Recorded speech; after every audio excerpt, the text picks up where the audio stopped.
Today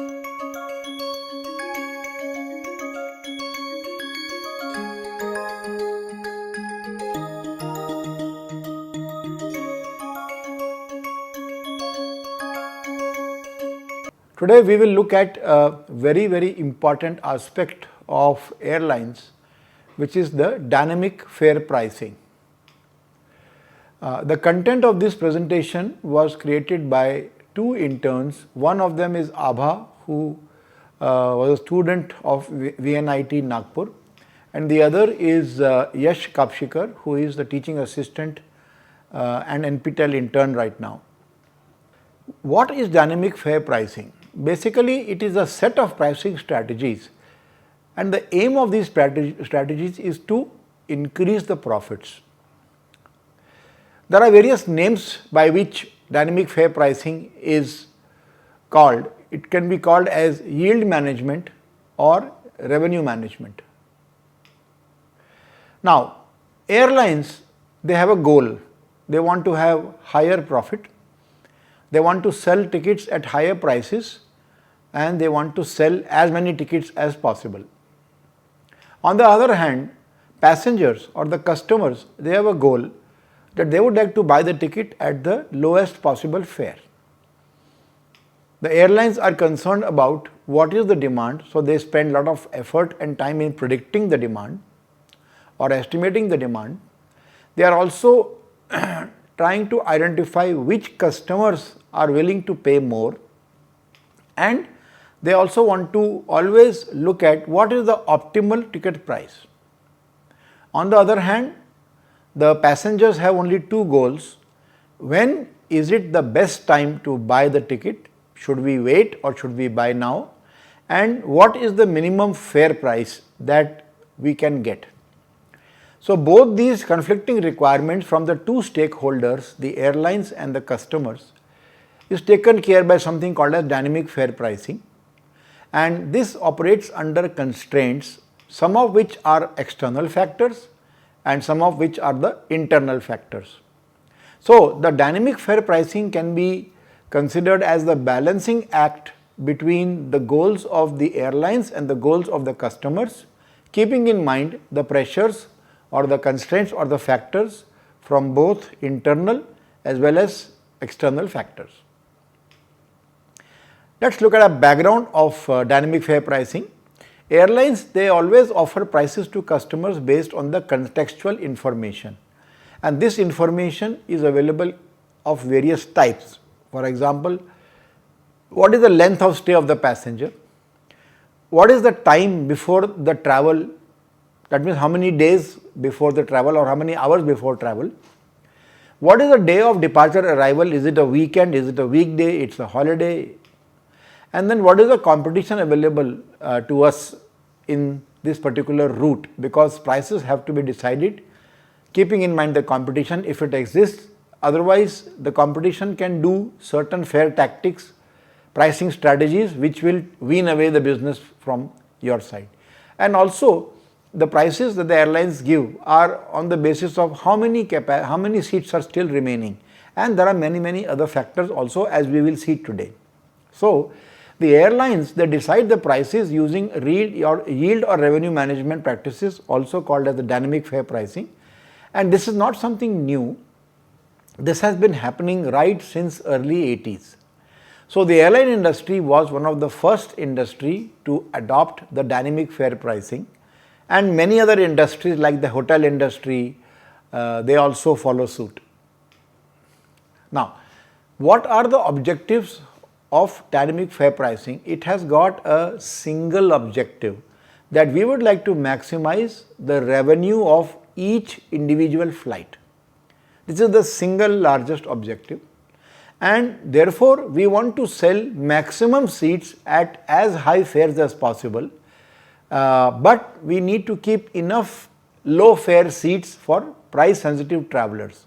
Because if the airline is greedy to sell the maximum number of seats only at high fares, you may not get passengers who are sensitive to fare. Okay, you may insist on advance purchase requirements, but you still need to fill your aircraft. As I mentioned earlier, it's a very tricky balancing act. You have to balance between various requirements, and therefore it needs very keen understanding of the competitive dynamics, because whatever fare you offer or whatever fare is available on your site, there will be a competition which will also have something to offer. So therefore, what dynamic fare pricing needs is a traffic composition of individual market and flights. As far as possible, the airline should know about them. Now, airlines offer various types of fares, such as the standard or the basic or the normal fare. Then there is a common fare, single or joint fare, promotional fare, etc., etc. We will see all of them very soon. The first is the standard fare or the basic fare or the normal fare. This is the baseline and the backbone of the fare structure. Okay. So, for every route there is some basic fare. Now, this applies to all passengers at all times. So, all passengers at all times can actually take a ticket or buy a ticket at the basic fare, but the airline will employ strategies, and therefore you will not get the same price every time. But this becomes the basis for all the other fares which we will discuss very soon. Differentiation in the service is maintained by the airline by specifying special or separate normal fares for each class of service. For example, the first class, the coach and the economy. All of these classes, there is a separate value of a basic fare or a normal fare. So this is how primarily the airline differentiate its product. Okay. But that is not yield management, that is just the different classes of services which are offered by the airline. Let us look at what is meant by common fares. Common fares is an unusual application of normal fares.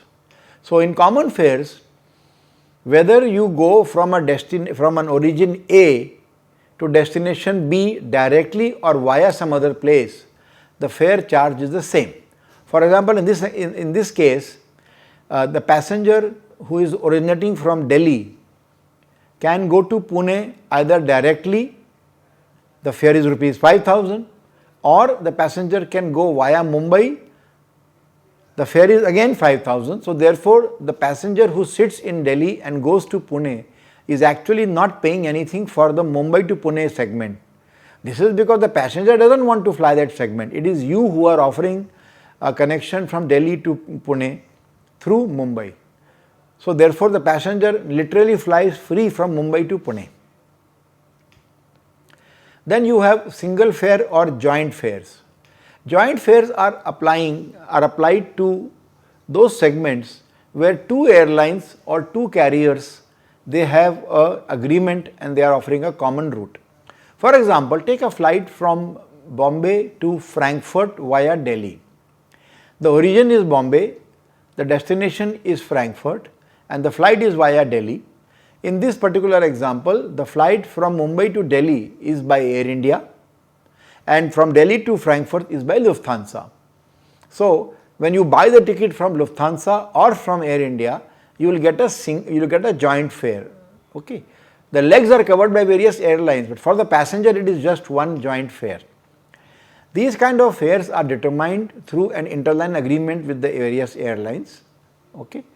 And this is very popular also amongst national carriers and commuter airlines, because there are certain public service obligations or route dispersal guidelines about which we have a separate lecture.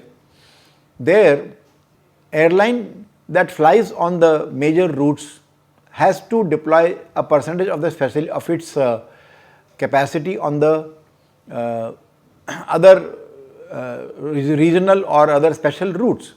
Now, one way it can do is it can have an agreement with some other airline that operates on these small routes.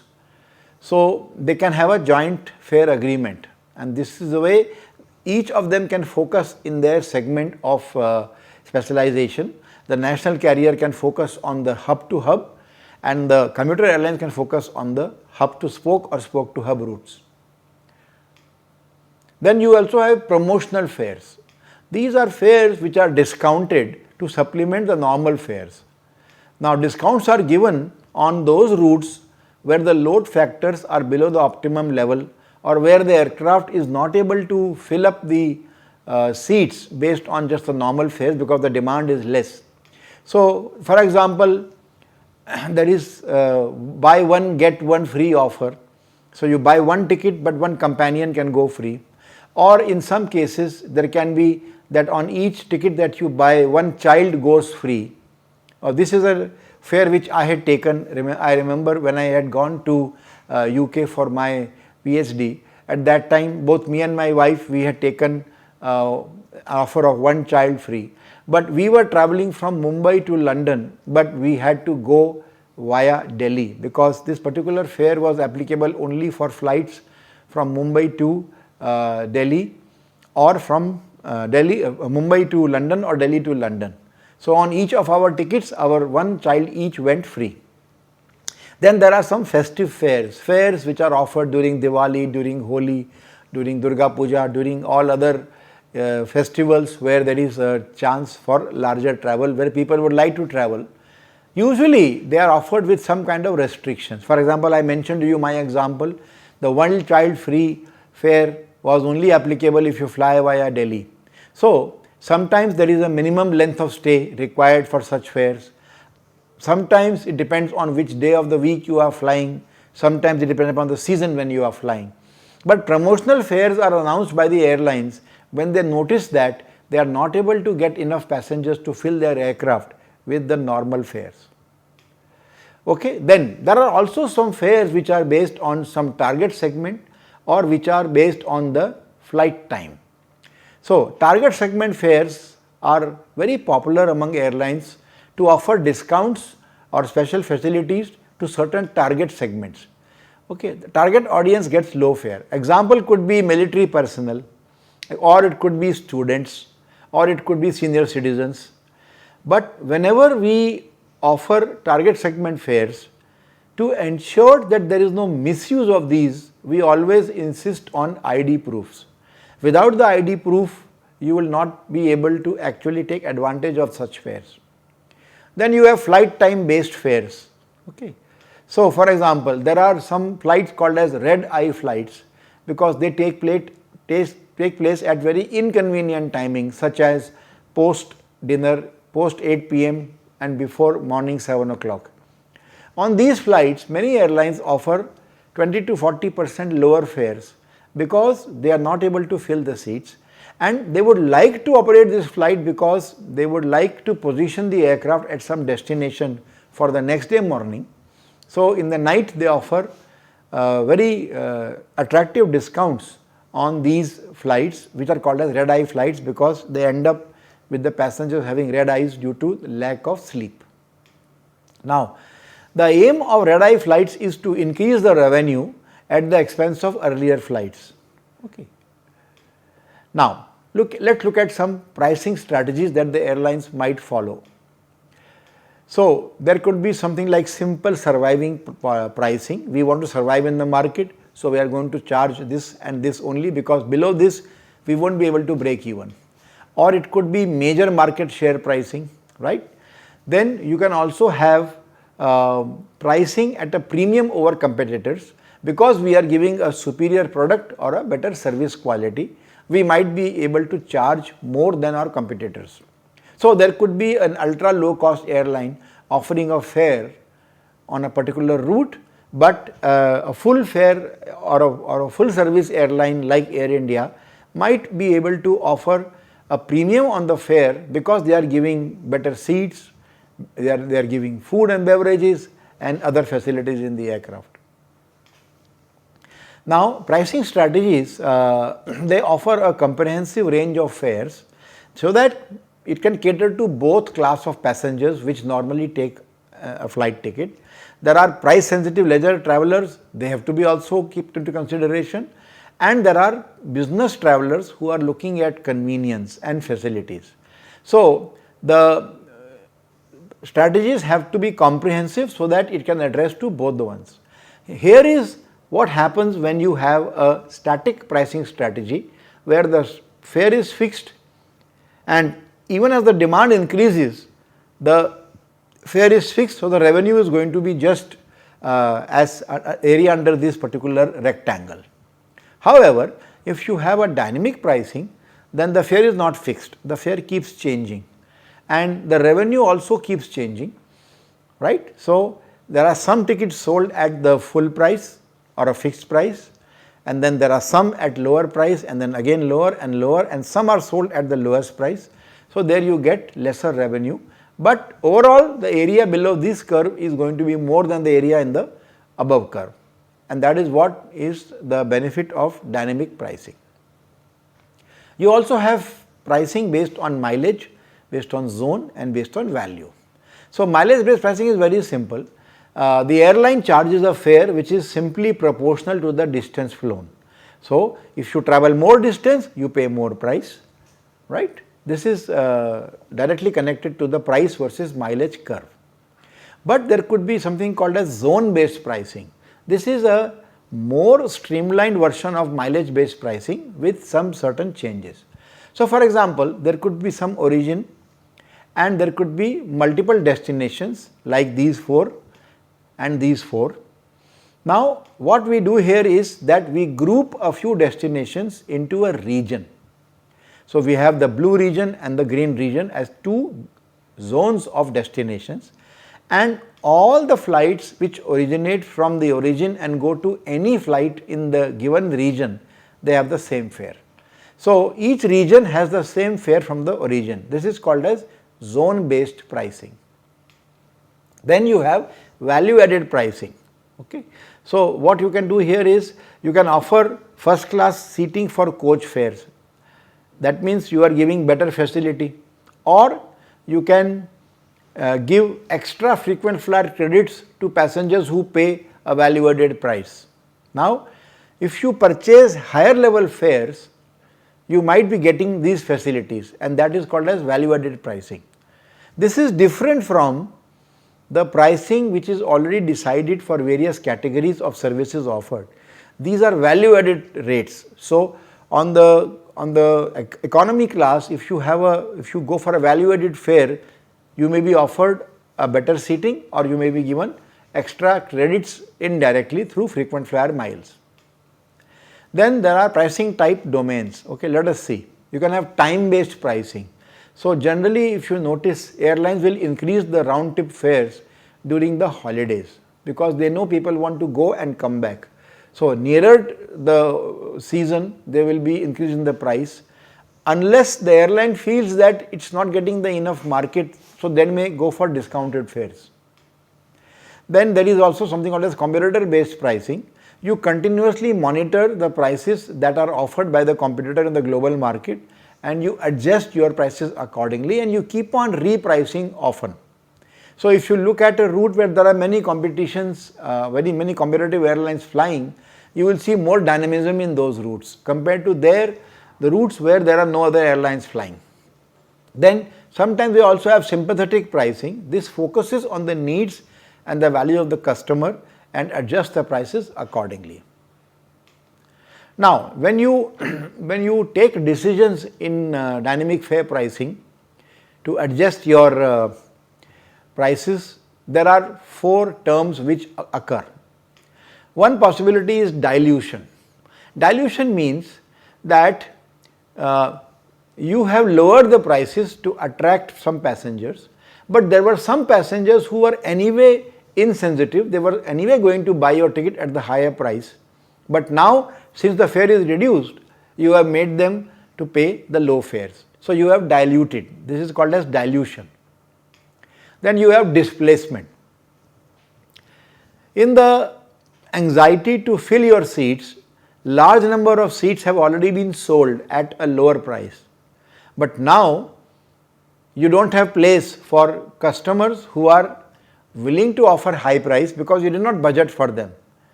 So, that is called a displacement. You have displaced your high flying passengers to other airlines because you can't accommodate them since you have been little bit conservative and you have sold more seats than you should have at low price.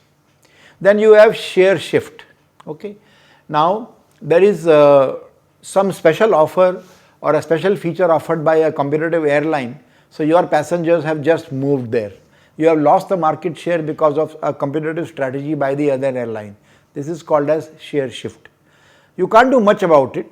Maybe you can respond, but generally it is difficult to respond when a competitive airline gives a very attractive offer, and you may not be able to beat the offer because it may go below your capability to offer that price. The other important term in fare allocation is stimulation. In stimulation, what you do is, because you have lowered the price, some people will transfer from other modes of transport like railways or bus, or some people who were not travelling earlier might be motivated to travel because the fare has reduced. So, this is called as stimulating the market to generate more revenue for your aircraft. So, we should be very careful while doing dynamic fare pricing. We should avoid dilution and displacement. We may not be able to manage share shift, and we should be very careful that what we do actually leads to stimulation and not the dilution. Now, when you look at the air cargo revenue management concept, there are these 5 elements. The first is forecasting. This is the most important one. In forecasting, you are going to look at what is available based on the data that you have. So, you look at historical data, current bookings, market data, and based on that you do the demand forecasting. You also look at forecasting of the capacity, forecasting how many will not show up, how many will cancel. So, all of this comes under the big umbrella of forecasting. The second aspect is capacity control. In capacity control, you basically try to adjust the capacity. Okay, you have to keep in mind things like free sale, things like allotment, etc. Then to take care of the capacity, you sometimes resort to overbooking, and the overbooking has already been explained in one lecture regarding the airline policies. In overbooking, you book more seats than what you actually have, because you know that a large percentage of passengers, especially those who are buying very high fare tickets which are having more flexibility, they will probably not turn up. Okay, that is called as overbooking. Now, based on all this, you have the allotment requests, and with that ultimately you look at the pricing. So, these are the important aspects of air cargo revenue management as has been discussed in detail in this very interesting study appearing recently by Ayhan and Alptekin. There are some factors that drive the dynamic fare. So, first is the time of booking. Okay. Depending on how soon you book, you are likely to get lower fares. This is the simplest and the most significant factor. Advance booking generally leads you to lower fares. Okay. But sometimes some tickets are priced high in advance booking because these are to take care of those customers who are sure to travel and they definitely would like to block their seats so that they don't have last minute challenges. Okay. But in general, if you book in advance, the airline normally gives you the lowest fare. The second important factor is demand and supply. This is a very important aspect because you need to constantly look at the supply and the demand. So, if there is a low supply of seats coupled with steady or increase in demand, then definitely the price will be driven up, and vice versa.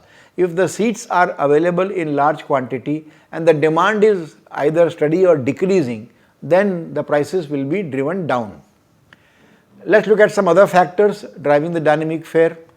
Seasonality and events.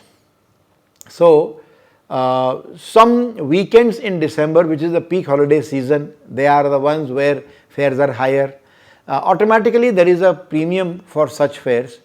Exactly opposite would be during times when people tend to travel less, during monsoon, during off season. The price is going to be much lower because people are not having the propensity to travel at that time, right. Then you also have to look at the passenger profile. All passengers are not the same. Some passengers are going to go for last minute bookings because of some business travel or because of some emergency. For them, price is less of concern. Availability is more important. Here is an example of benefits of dynamic pricing. So, here we will look at two important aspects, the fare and the load factor. Now, in this example, there are 3 levels of fares: the highest fare, the average fare and the lowest fare. And there are also 3 examples of load factor: the highest load factor, the lowest load factor and the average load factor. So, now if you notice on the left hand side, you notice here we can see, what do we see here? We see that around 45.3% load factor is for the passengers who paid high fare of around $150 or little bit less.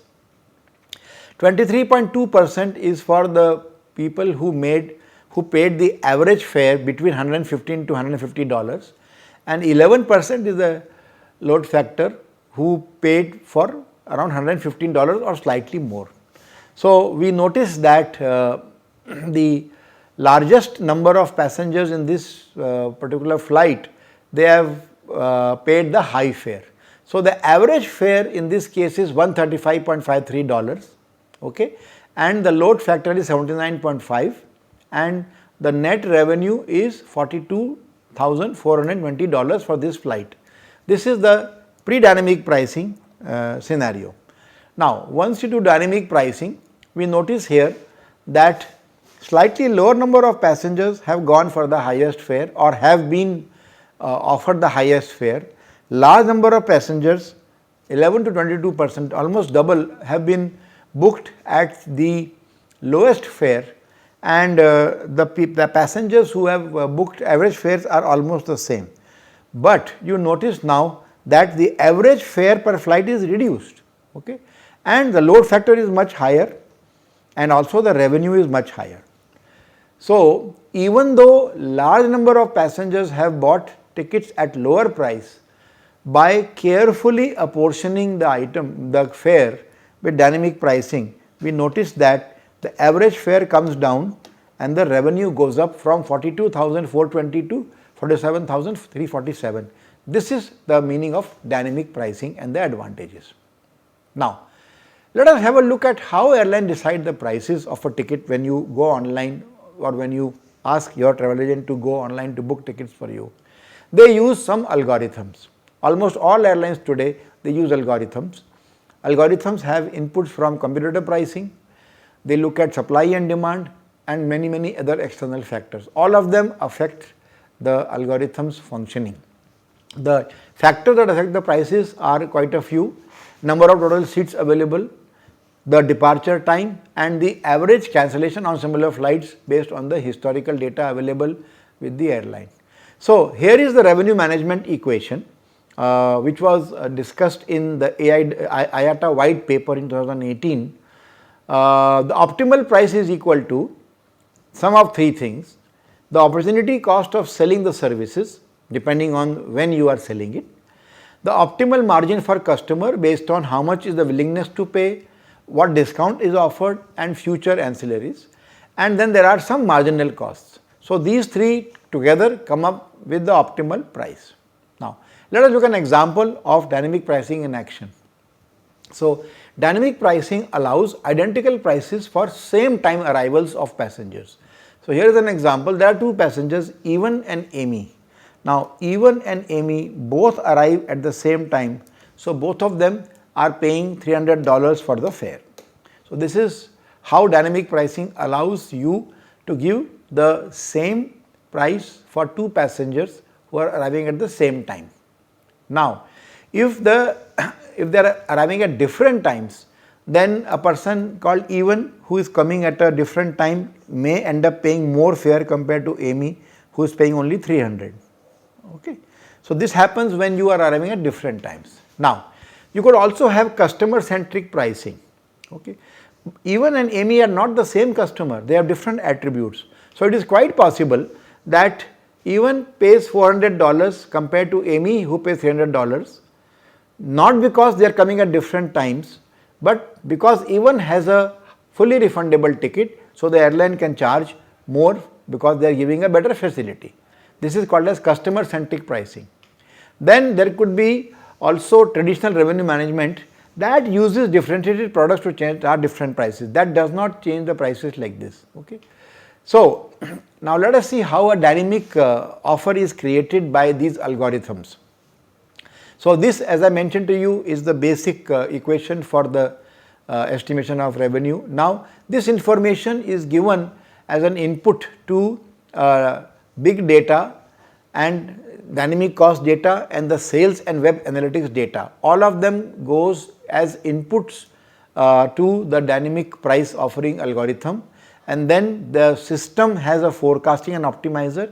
So there is an offer management system which looks at all these factors, and then finally it gives an offer, which is the result of this whole exercise. So the basic equation has some inputs, there are some processings, and finally there is an output, which is the offer given to the practice. Now very briefly we will look at what is the dynamic pricing effect on Indian Airlines and the firms. Let us first look at the benefits.